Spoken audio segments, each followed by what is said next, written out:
Assalamualaikum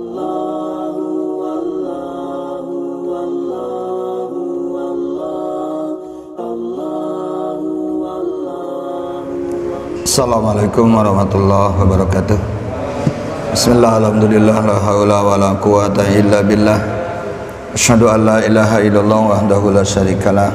Asyhadu anna Muhammadan abduhu wa rasuluhu. Allahumma shalli ala Muhammad wa ala alihi wa sahbihi wa man tabi'ahum bi ihsanin ila yaumidin. Alhamdulillah, kita lanjutkan pembahasan Sahih Fikih Sunnah Al-manhiyatu fis shalah, hal-hal yang dilarang di dalam sholat. Yang dimaksud perkara-perkara yang dilarang di sini adalah perkara-perkara yang diharamkan atau dimakruhkan, tapi jika dilaksanakan tidak membatalkan sholat, hanya mengurangi pahala sholat kita, mengurangi nilai dari sholat kita. Ini yang dimaksud dengan larangan-larangan di dalam sholat. Yang pertama, al-ikhtisar.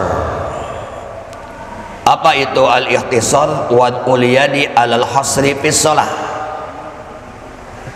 Kalau bahasa kita ini tolak pinggang, berkacak pinggang. Tapi sampai hari ini belum pernah ngelihat ya ada orang sholat begini. Nah, ini gak boleh. Berdasarkan hadis dari Abu Hurairah radhiyallahu anna Nabiya sallallahu alaihi wasallam naha anil husri fis shalah. Nabi melarang berkacak pinggang atau bertolak pinggang di dalam sholat. Sedangkan dari Aisyah radhiyallahu anha, dia berkata, "Kana takrahu ayyaj'alal musalli yadahu fi hasiratih wa taqul innal yahuda tab'aluhu." Bahwa Aisyah radhiyallahu anha, beliau tidak menyukai orang yang sholat meletakkan tangan di pinggangnya. Dan Aisyah mengatakan ini adalah perbuatan yang biasa dilakukan oleh orang Yahudi. Ya, jadi itu adalah perbuatan orang Yahudi. Sedangkan dari Ziyad bin Sobih, dia berkata, "Sholaitu ila janbi Ibnu Umar wa wada'tu yadi ala khasirati." Saya sholat di samping Ibnu Umar dan saya meletakkan tangan saya di pinggang saya. Falamma sholat, maka setelah selesai sholat, qala Ibnu Umar berkata, hada solbu fis sholat. Ini adalah lambang salib di dalam sholat. Dan Rasulullah melarangnya. Ini, jadi alhamdulillah di kita belum pernah ada ini. Larangan yang kedua, raf'ul basari ila sama, mengangkat pandangan ke atas. Ya, kita sedang sholat, nah pandangan kita ngelihat ke atas begini, itu gak boleh ya, karena penglihatan kita harus kita fokuskan ke tempat sujud. Ya, fokuskan ke tempat sujud. Ini ancamannya sangat berat. Di dalam hadis yang diriwayatkan oleh Imam Muslim di dalam sahihnya, juga diriwayatkan oleh Imam An-Nasa'i di dalam sunannya, bahwa Rasulullah SAW bersabda, la yantahiyanna aqwamun an raf'i absarihim inda du'ai fis salati ila sama ala tuhtafanna absaruhum. Hendaklah mereka berhenti mengangkat pandangannya ke atas ya, ketika atau pada saat berdoa di dalam sholat, atau penglihatan mereka benar-benar bakal dihilangkan, bakal dicabut oleh Allah. Nah, artinya apa? Ya, Kalau kita dalam sholat selalu mengangkat pandangan kita ke atas, kalau kita tidak berhenti, hukumannya maka kita bakal dijadikan orang buta oleh Allah Subhanahu wa ta'ala. Kenapa? Karena penglihatan kita bakal dicabut oleh Allah Subhanahu wa ta'ala. Nah, ini adalah larangannya larangan haram, bukan larangan makruh, karena ada ancaman. Kemudian an-nadru ila ma yaskulu fis shalah. Ketiga, ya, melihat sesuatu yang melalaikan sholat. Jadi kalau kita ya sedang sholat, melihat perkara-perkara yang bisa melalaikan sholat kita, bisa mengganggu kehusuan sholat kita, itu tidak boleh. Berdasarkan hadis dari Aisyah radhiyallahu anha, anna Nabiya sallallahu alaihi wasallam shalla fi khamisatin laha a'lamun. Dulu Nabi pernah sholat yang memakai baju yang ada corak-coraknya. A'lam itu ada corak-coraknya. Faqala, lalu Nabi SAW bersabda, syagollatni a'lamu hadhihi. Corak-corak baju ini mengganggu sholatku. Idhabu biha ila Abi Jaham. Ya, pergilah kalian, kembalikan lagi baju ini ke Abu Jaham. Watuni bi ambijaniyah, dan bawakan untukku ya ambijaniyah. Ambijaniyah itu adalah kain yang kasar yang tidak ada coraknya. Nah, dulu tuh iwan filah Nabi itu dikasih hadiah, ya, dikasih hadiah oleh Abu Jaham. Nah, hadiah dari Abu Jaham itu adalah gamis tapi bercorak-corak. Kemudian corak-coraknya itu mengganggu kehusuan Nabi di dalam sholatnya. Hanya Nabi menyuruh para sahabat untuk mengembalikan lagi hadiah tersebut dan minta ditukar. Ditukarnya apa? Nabi minta ambajaniyah saja. Nah, ambanya itu kain kasar tapi tidak ada corak-coraknya.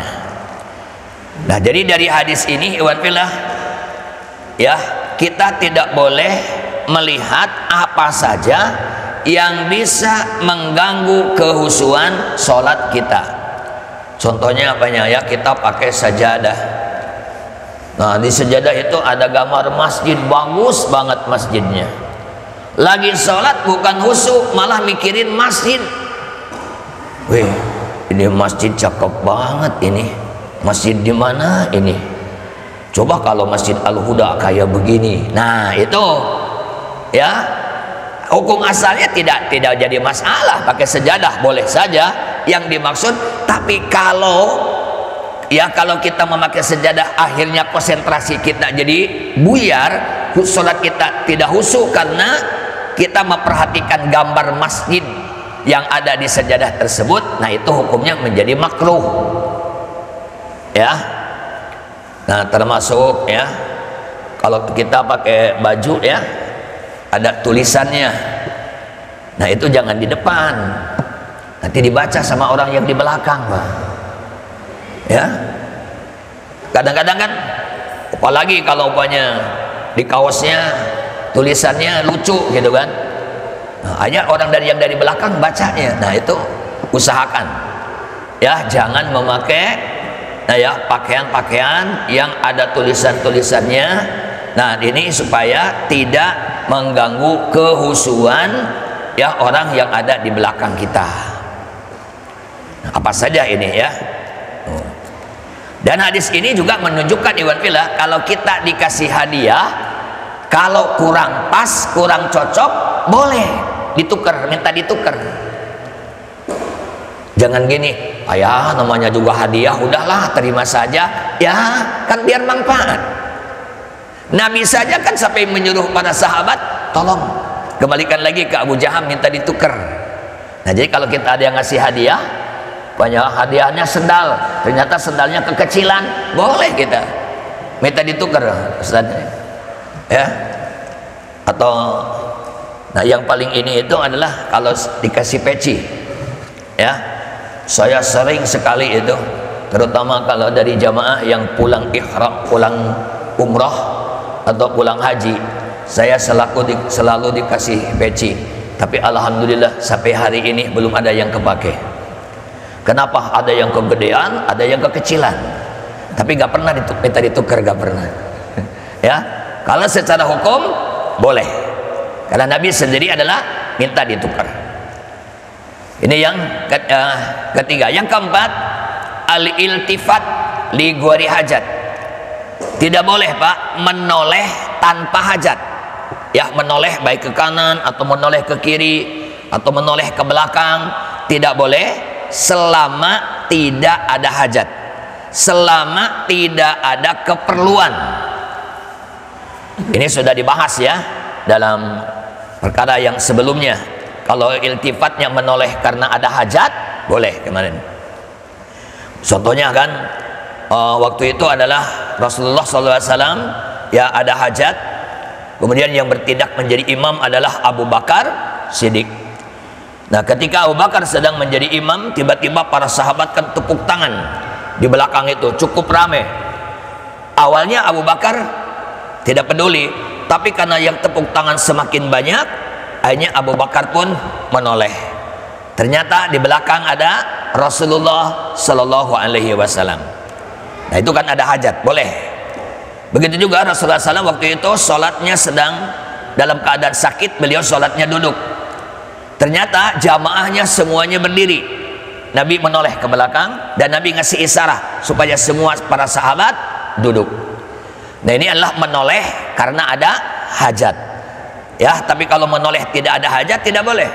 Bahkan di dalam hadis yang diriwayatkan oleh Imam Bukhari, Abu Dawud dan Nasai, hadis dari Aisyah radhiyallahu anha, sa'altu Rasulullah SAW anil iltifat fi shalah. Saya pernah bertanya kepada Rasulullah SAW mengenai menoleh ketika sholat. Maka Nabi menjawab, huwa ikhtilasun yahtalisuhu syaitan min sholatil abdi. Itu adalah curian yang dilakukan oleh setan dari sholat seorang hamba. Itu curian, copetan Mbak. Ya, kalau kita lagi sholat tanpa hajat, ya noleh ke kanan atau noleh ke kiri, berarti kita sudah kecopetan sama setan itu Mbak. Ya, nah ini adalah hindari. Yang kelima, tasbikul asabi'. Nah, menyilangkan jari jemari. Nih, perhatikan di sini ya. Ini bukan hanya dalam sholat saja, Iwan Filah. Kalau kita sudah masuk ke dalam masjid, ya, kalau kita sudah masuk ke dalam masjid, pertama kita masuk mungkin sholat tahiyatul masjid. Setelah sholat masjid, terutama hari Jumat, kita menunggu khotib naik ke atas mimbar. Atau kita sambil mendengarkan khotib yang menyampaikan khutbahnya. Tangan tidak boleh seperti ini. Ya, kita tidak boleh begini. Ini namanya tasbikul asabi, menyilangkan jari jemari.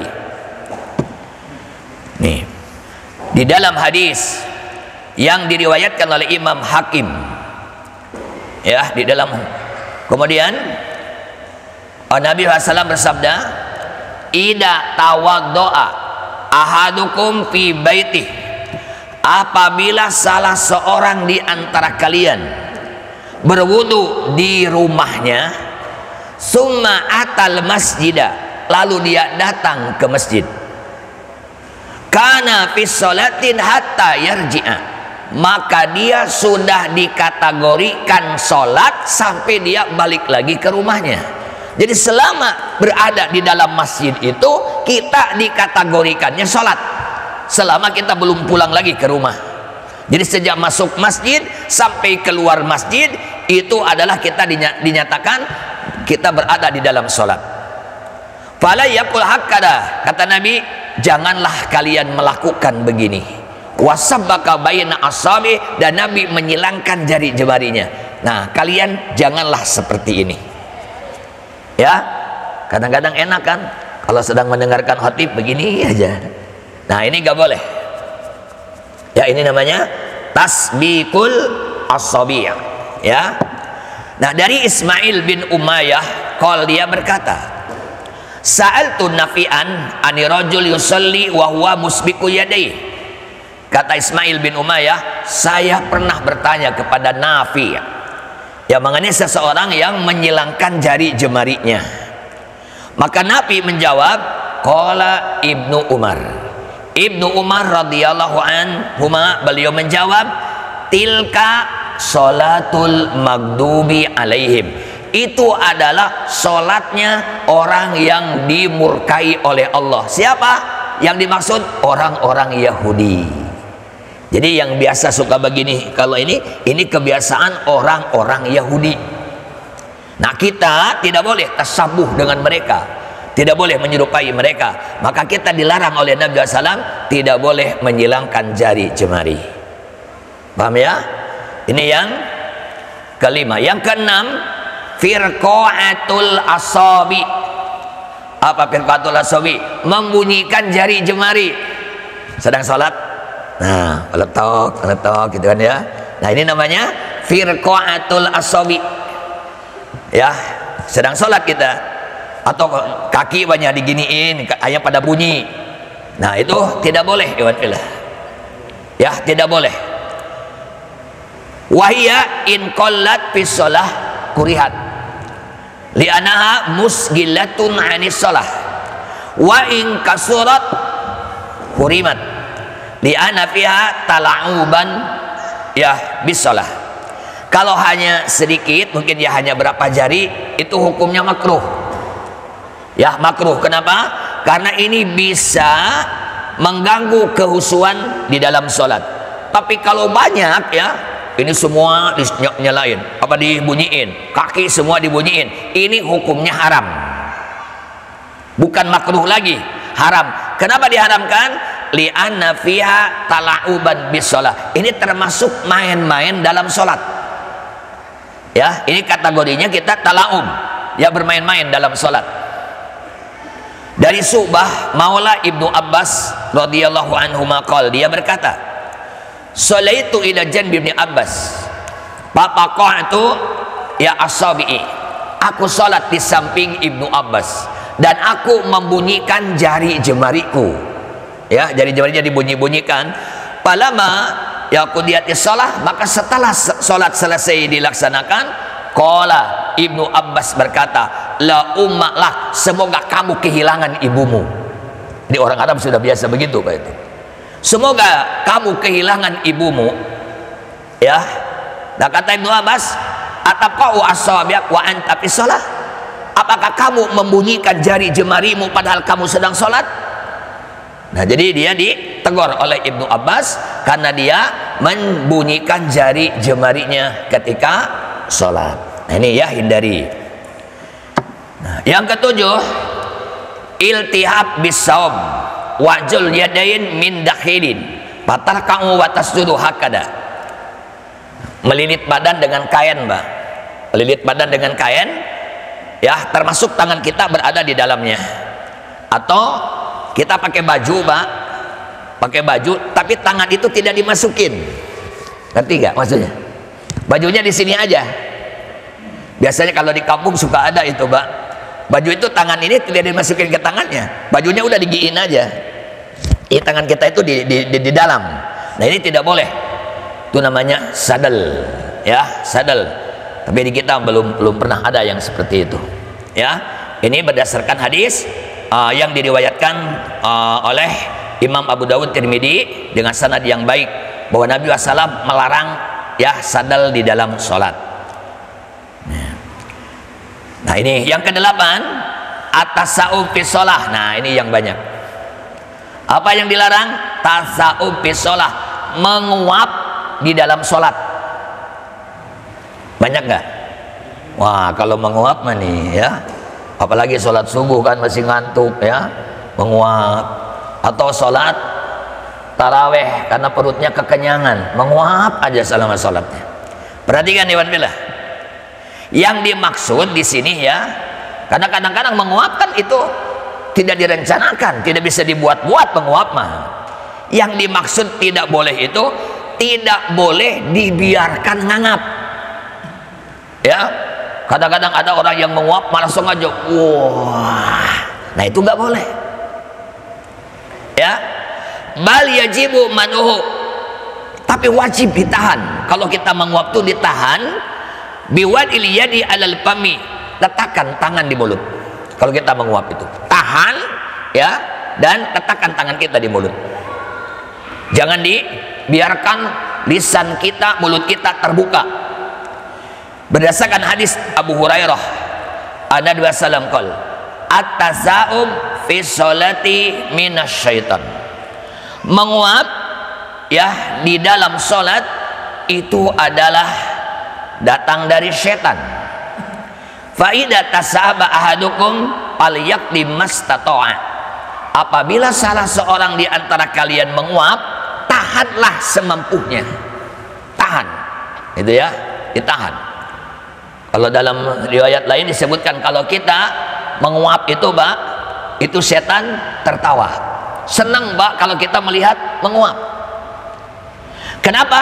Karena salah satu, ya, cara setan masuk ke dalam tubuh kita itu lewat mulut kita ketika terbuka, ketika menguap. Itu setan langsung masuk ke dalam tubuh kita. Makanya ketika kita menguap, tahan, ya, dan tutup dengan tangan kita. Ya, tutup dengan tangan kita. Nah, ini adalah, ya, jadi jangan dibiarkan. Ini yang ke-8. Ke-9, al-basok jihad al-qiblah aw anil yamin, meludah ke arah kiblat atau ke arah kanan, itu tidak boleh. Ya, kita sedang sholat banyak meludah, ya, ke arah depan atau ke arah kanan, tidak boleh. Ini berdasarkan hadis yang diriwayatkan oleh Imam Muslim. Inna ahadakum idza qama yusalli fa innallaha tabaraka wa ta'ala qibala wajhi. Sesungguhnya jika salah seorang di antara kalian berdiri melaksanakan sholat, maka Allah berada di arah depannya. Maka kata Nabi, janganlah, ya, meludah ke arah depannya, juga jangan meludah ke arah kanan. Tapi wal yabsuq an yasrihi tahta rijlihil yusra, tapi meludahlah ke sebelah kiri, di bawah kakinya yang kiri. Nah, ini dulu, Pak, Masjid Nabi masih pasir, ya. Jadi kalau mulut kita penuh dengan ludah, nah, diludahkan aja ke sebelah kiri, terutama di bawah kaki, kan itu bisa dikubur. Kalau kita nggak bisa, Pak, ya, ini sudah granit begini, apalagi pakai karpet, ya, nanti kalau semuanya ngeludah, nanti karpetnya bau jigong nantinya, Pak, ya. Nah, bagaimana? Nah, kalau kita apanya, Pak, kadang-kadang kan kalau bulan Ramadan, kadang-kadang mulut itu penuh dengan ludah, ditelan udah kenyang. Ya, kalau ditahan gak bisa baca Fatihah juga susah. Kenapa? Mulutnya penuh dengan ludah. Kemana ini nih? Gampang, ya. Nah, jadi kita kalau ini ludah aja ke baju, Pak. Nabi mengatakan begitu. Ludah aja ke baju kita, aja udah. Kalau bawa mindil, bawa sapu tangan, pakai sapu tangan. Kalau bawa tisu, kita meludahlah ke tisu. Jangan ditahan di mulut kita yang akhirnya kita tidak membaca surat Al-Fatihah.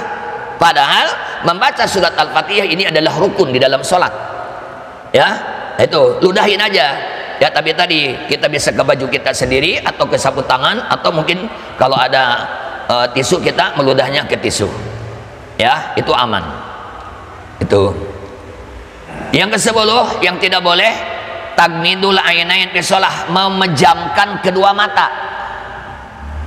Suka padam enggak? Suka mejam enggak kalau lagi sholat?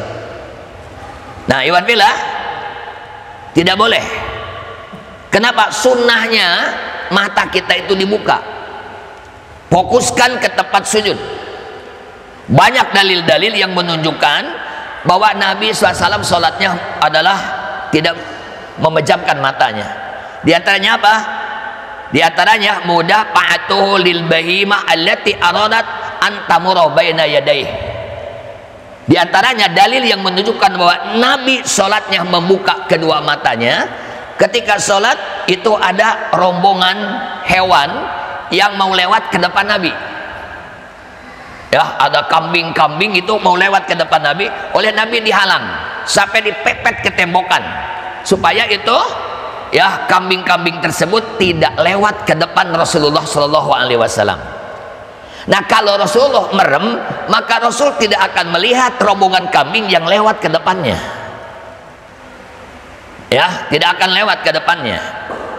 Nah, ini adalah jadi hukum asalnya itu adalah kita buka kedua mata kita. Tapi saya baca di dalam kitab Akhtaul Musallin, ya, dalam kitab Akhtaul Musallin, kesalahan-kesalahan orang sholat. Ya, umpamanya kalau buka mata, maka sholatnya tidak khusyuk atau kurang khusyuk. Tapi ketika dia memejamkan matanya, itu sholat lebih khusyuk, lebih konsentrasi. Nah, dalam kitab Akhtaul Musallin, kalau kita memejamkan mata, sholat kita tambah khusyuk, boleh. Ya, diperbolehkan. Ya, mungkin kalau kita terbuka mungkin segala kelihat gitu kan ya, dan akhirnya karena segala sesuatu semuanya terlihat, akhirnya sholat kita menjadi kurang konsentrasi. Tapi kalau dipejamkan itu adalah bisa lebih konsentrasi. Nah, dalam kitab Akhtaul Musallin itu dikatakan boleh kalau itu bisa menambah kehusuan kita di dalam sholat. Ya, ke-11 yang tidak boleh apa? Atamati fis sholat, menggeliat dalam sholat. Tahu menggeliat? Nah, kita lagi sholat, nah padahal kita sedang sholat, ya. Nah, ini atamati fis sholat ini tidak boleh. Tapi hukumnya makruh, ya, bukan haram. Ini makruh. Kenapa makruh? Karena ini pun ya bakal mengurangi kehusuan kita di dalam sholat, ya, menggeliat dalam sholat. Nah, kemudian at-tatbik fi ruku', tatbik. Nah, kalau dulu Pak, tatbik itu awalnya disyariatkan. Kalau tatbik itu begini. Nah, sebelumnya ini tangan kanan dengan tangannya diginiin Pak. Nah, ditaruh di sini nih. Jadi kalau ruku itu awalnya tidak di lutut, tidak begini, tapi awalnya begini. Ini namanya tatbik, namanya, ya, tatbik. Tapi di kita udah nggak ada, ya, yang tatbik semuanya. Di kita adalah tangan kanan di lutut yang kanan, tangan kiri di lutut yang kiri, sudah benar. Kita tidak perlu dibahas karena ini adalah sampai hari ini belum pernah melihat ada orang melakukan tatbik. Ke-13 yang dilarang apa? Qiraatul Quran fi ruku' wa sujud, membaca Al-Quran dalam ruku dan sujud. Ini tidak boleh, ya, karena dalam hadisnya ala wa ini nuhitu an aqra al-Quran raki'an aw sajidan. Ingat, aku dilarang membaca Al-Quran pada saat ruku atau pada saat sujud. Bagaimana kalau kita membaca doa, tapi doa tersebut ada di dalam Al-Quran? Contohnya, Rabbana atina fid dunya hasanah, itu kan ada dalam Al-Quran. Bolehkah dibaca di dalam ruku atau di dalam sujud? Boleh, tapi niatnya niat baca doa, bukan niat baca Al-Quran. Ya, sekali lagi, boleh, tapi niat kita itu bukan niat baca Al-Quran, tapi niatnya kita baca doa. Cuma kebetulan doa tersebut ada di dalam Al-Quran, itulah bahasa, tidak apa-apa. Ini yang dijelaskan oleh para ulama. Ya, tapi kalau kita punya hafalan, banyak iwatbillah ya, punya hafalan, sampai lagi ruku pun dibaca, ya hafal gitu kan, hafalan itu, karena saking takut lupa. Nah, itu tidak boleh, karena dilarang membaca Al-Quran baik dalam ruku ataupun dalam sujud. Yang ke-14, bastu diro'ain fis sujud. Nah, apa ya? Bastu menghamparkan, menempelkan. Nah, ini lengan ke tempat sujud. Ya, afwan. Kadang-kadang ada orang yang sujud kayak begini, Mbak. Ya, nih. Ya, gini. Nah, ini namanya bastu diro'ain, tidak boleh. Harus diangkat. Ada nggak yang begini? Suka ada nggak? Ada itu ya. Nah, orang begini. Nah, ini yang tidak boleh, ya, ini tidak boleh. Dasarnya apa? Di dalam hadis yang diriwayatkan oleh Imam Bukhari dan Imam Muslim dan yang lainnya, Nabi bersabda, i'tadilu fis sujud, luruskan dalam sujud. Wala yabsut ahadukum dira'ih in bisatol kalbi. Janganlah salah seorang di antara kalian ya menghamparkan lengannya seperti anjing. Nah, kalau anjing kan kalau lagi ini begini, Mbak, tangannya itu tidak diangkat. Nah, kita tidak boleh menyerupai anjing. Makanya ketika sujud itu harus diangkat, ya, jangan seperti ini. Ke-15, kita dicepetin ya. Qabatus saub domuhu wa manuhu minal intisar alal ar. Nah, tidak boleh menggulung pakaian. Kalau celana, karena takut supaya tidak ke bawah, antum gulung. Nah, ini nggak boleh, ya. Nah, itu namanya adalah qabatus saub domuhu wa manuhu minal intisar ilal ar. Jadi digulung supaya tidak terjuntai ke tanah, tuh ya. Nah, kalau kepanjangan jangan digulung, dipotong, ya, dipotong. Karena memang Nabi SAW menganjurkan pakaian seorang muslim harus di atas mata kaki, tuh ya. Jadi kalau kepanjangan jangan digulung, karena ini kalau digulung ini adalah termasuk perkara yang dilarang. Ya, ini berdasarkan hadis yang diriwayatkan oleh Imam Bukhari dan riwayat Imam Muslim. Hadisnya dari Ibnu Abbas radhiyallahu anhuma, ya, bahwa Nabi SAW memerintahkan untuk sujud dengan 7 tulang. Dan Nabi melarang ayah putar sya'ra wasiyam. Nah, sya'ra itu kalau mau sujud rambut diangkat gini.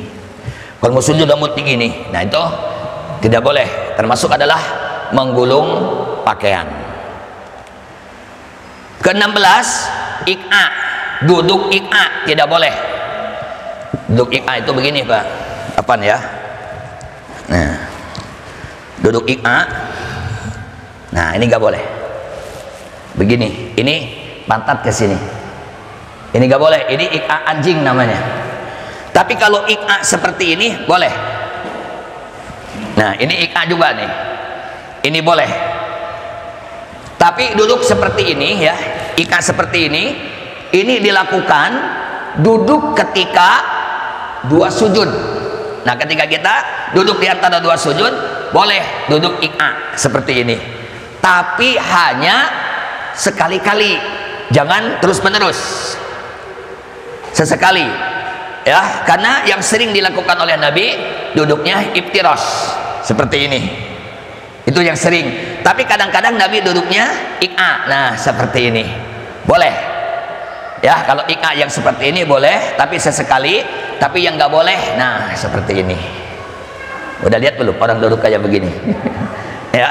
Nah, ini namanya iq'a anjing, nggak boleh.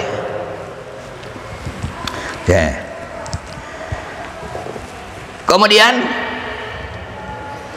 wad'ul yadi alal ardi fil julus fis shalah. Nah, maksudnya apa? Ketika kita sedang duduk di dalam sholat ya, afwan, umpamanya kita duduk, nah, lalu begini nih, ya. Nah, bersandar dengan tangan begini. Nah, ini nggak boleh. Ya, apalagi kalau dua-duanya begini.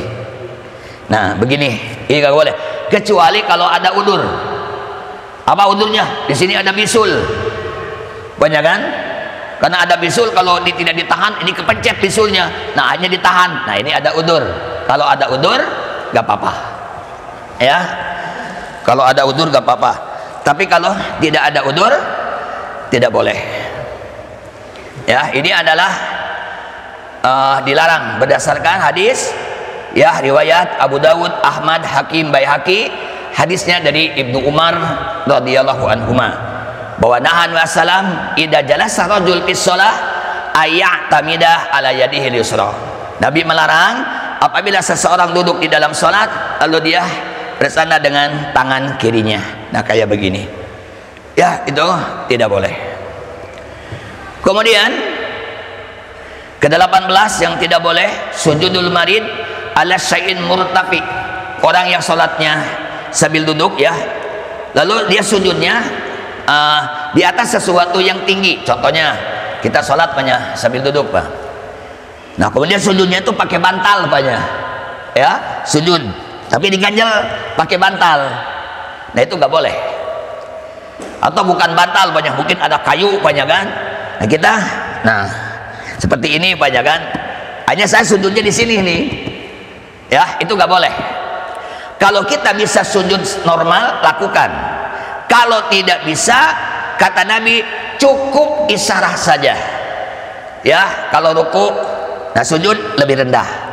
Jadi tidak usah kita maksain banyak ya sujud kalau banyak nantinya harus diganjal dengan sesuatu yang lebih tinggi. Itu tidak boleh. Ya tidak boleh. Ini berdasarkan hadis riwayat Imam At-Tabrani dan yang lainnya. Paham ya? Nanti kalau kurang ini bisa ditanyakan ya. Ke-19, mashul hasa min mawadhi'i sujud wal amsu fi shalah. Mengusap pasir ya di tempat sujud. Nah, kalau kita ya alhamdulillah ini tidak ada pasir. Contohnya mungkin banyak ada masjid yang banyak kayu, yang kayunya sudah dimakan, apa namanya itu, bukan rayap, yang kecil-kecil kayak biji sawi itunya itu ada kan. Nah kadang-kadang kita begitu kita sujud banyak, nah hanya kita disapu begini, atau bisa jadi bulu laron umpamanya kan, karena banyak laron akhirnya banyak bulu laron. Nah ketika kita mau sujud, nah disapu dulu. Nah ini tidak boleh, kecuali hanya satu kali saja yang boleh. Tidak boleh lebih dari satu kali. Nah lebih afdolnya kalau udah kelihatan sebelum sholat, lebih baik diusapnya itu sebelum sholat. Ya sebelum sholat sudah kita ini. Tapi kalau umpamanya ya tidak sempat, boleh hanya satu kali saja. Ya bolehnya hanya satu kali. Nah ini berdasarkan hadis yang diriwayatkan ya oleh Imam Bukhari dan Imam Muslim seperti itu. Kemudian di sini ada faidah.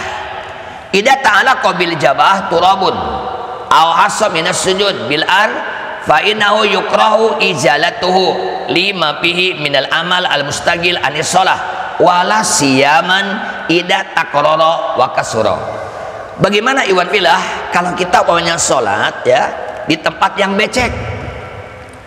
Begitu kita sujud, mungkin di tempat becek nempel di sini tanah, Pak. Ya, tanah bekas itu nempel di dahi kita. Nah, ini jangan diusap.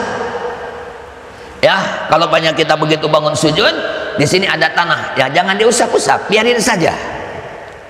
Ya, biarin saja. Kenapa? Karena ini juga kan bisa mengganggu kehusuan kita di dalam sholat. Ya. Karena dari hadis dari Abu Sa'id Al-Hudri radhiyallahu an, dia berkata, "Ra'aitu Rasulullah sallam yasjudu fil ma'i watin hatta ra'aitu asaratin fi jabhatihi."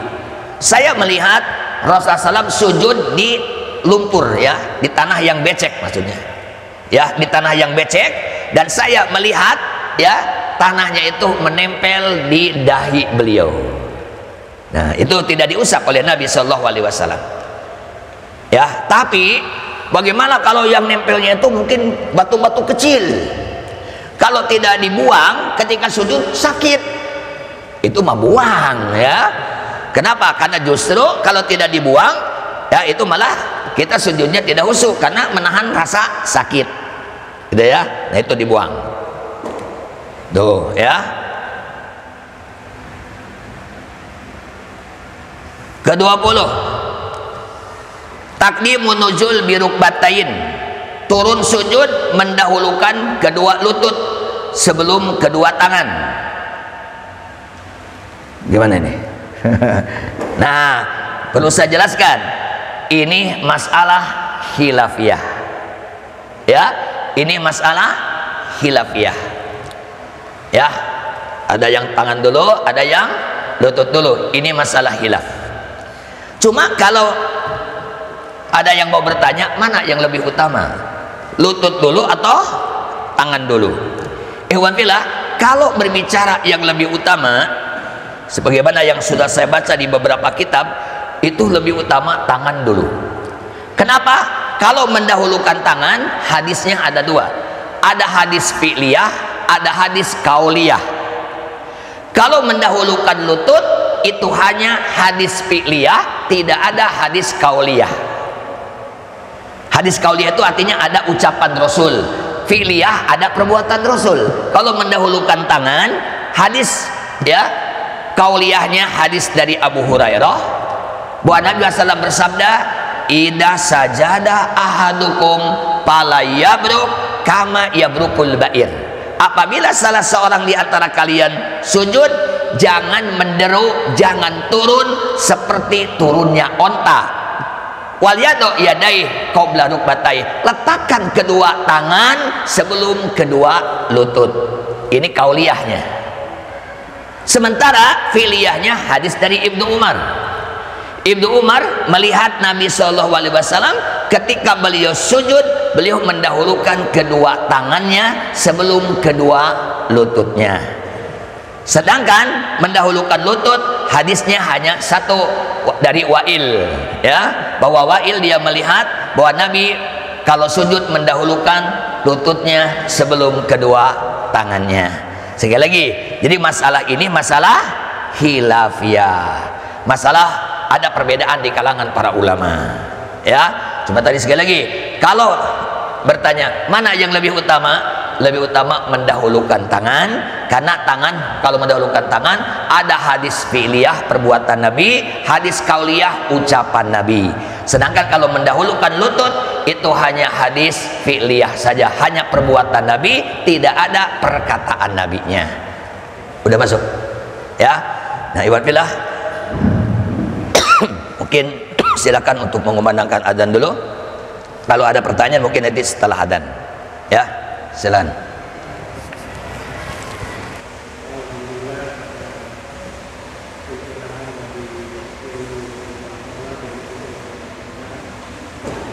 Kasih ini tuhnya.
Waalaikumsalam warahmatullahi wabarakatuh. Ya, jadi intinya begini Bapak ya, bahwa ada sholat itu hanya sebatas fisiknya saja, tapi hatinya kadang-kadang dia masih tidak mengenal Allah, atau dia belum dekat dengan Allah Subhanahu wa Ta'ala. Nah, ini kan termasuk orang belum sampai ke tingkatan ihsan. Karena yang sebut ihsan itu antabudallaha ka'annaka tarah fa illam takun fa innahu tarah. Ya. Jadi kamu beribadah kepada Allah seakan-akan kamu melihat Allah. Jika Tidak, maka Allah adalah melihatmu. Nah, ini adalah tingkatan ke sana itu adalah harus melalui tingkatan keimanan.